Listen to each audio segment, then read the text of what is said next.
আসসালামু আলাইকুম guys, welcome back to the new episode of my daily blog. আশা করি সকলেই ভালো আছেন।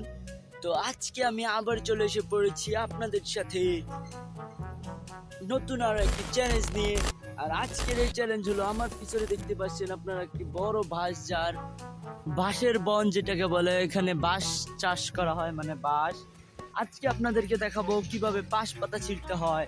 এই দেখুন বাঁশ পাতা, এই যে দেখুন, এই যে এটাকে এভাবে ধরবেন, এই দেখুন পুরো ঢাল নিয়ে এসে পড়বেন, এভাবে ছিঁড়বেন না আপনারা, এইভাবে ধরবেন, একটা পাতা ছিঁড়বেন, এই দেখুন সাথে সাথে ছিঁড়ে এসে পড়েছে। আর এই ভিডিওতে যতগুলো লাইক হবে আমরা ততগুলো পাতা এর পরের এপিসোডে ছিঁড়ে দেখাবো। আমরা এই পুরো বাজারের পাতাকে আজকে শেষ করতে চাচ্ছি। তোমরা বেশি বেশি করে লাইক করে দাও। আর আমি হলাম ফালতু চ্যালেঞ্জ কিং। সবাই ফালতু চ্যালেঞ্জের জন্য কমেন্ট করো, ভবিষ্যতে আরো কি কি চ্যালেঞ্জ দেখতে চাও। তো গুড বাই।